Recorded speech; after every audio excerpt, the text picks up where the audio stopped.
Today I am prospecting at Pry Bar Gulch, and my goal is to avoid poison oak and to collect at least one molecule of gold.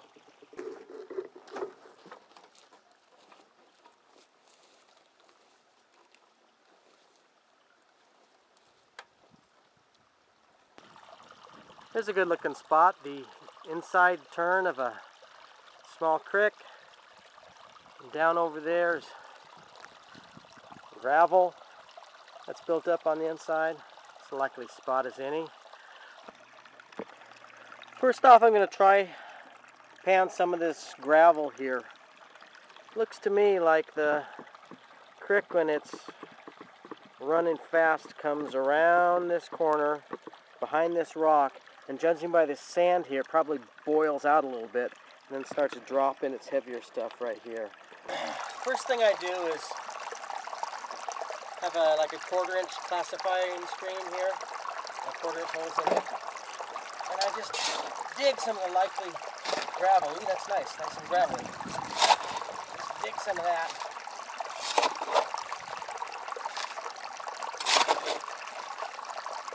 And then I'll classify it, get the bigger rocks out, and then pan it.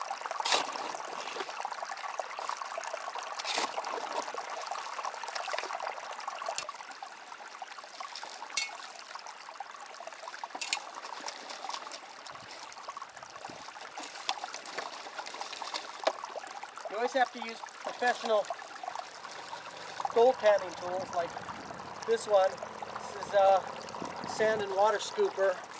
It's available for about $4.95 at Keen's Engineering out in Chatsworth.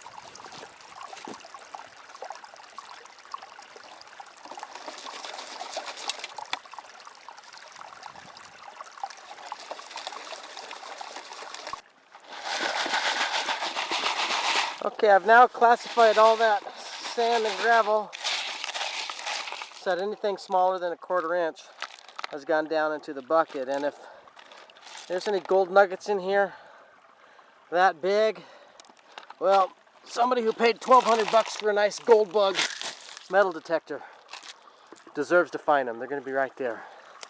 I'm going to move down a little bit farther to pan because I don't want the sand to be going into the hole that I'm prospecting. That wouldn't make sense. Put it right back.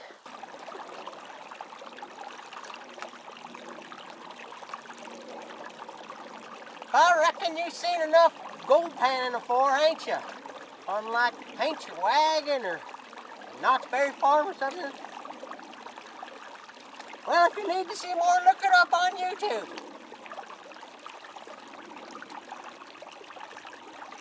Oh, gold dang it.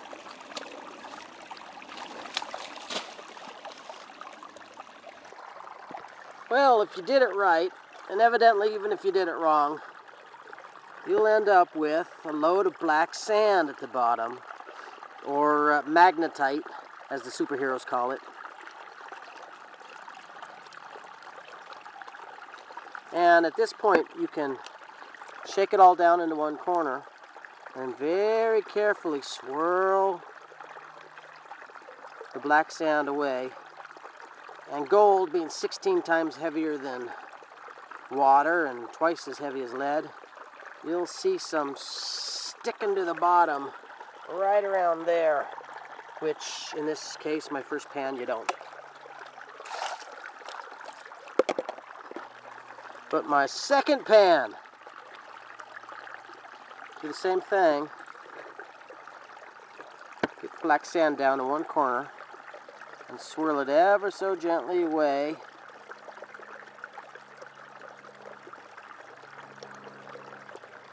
Not doing a good job. One hand. There, I see it.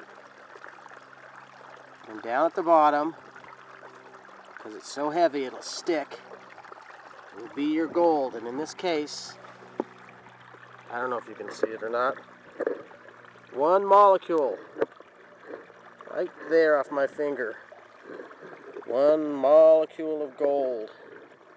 Too bad the camera's not that good, but that proves to me that there's gold in Pry Bar Canyon, if it doesn't prove to you.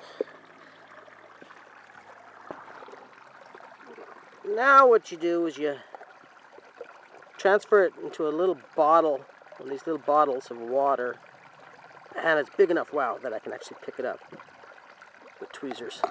You transfer it into one of these little bottles of water, and the cool thing about them is they magnify everything to look really big, so that your one molecule of gold will actually look like, yeah, look at that. I don't know, can you see it? It'll actually look like 20 molecules of gold.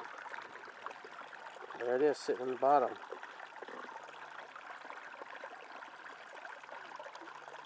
I know you can see that. Now that is called prospecting for gold, or scouting an area. And what I just did proves to me that if I wanted to dig around this area and break my back for 2.5 days,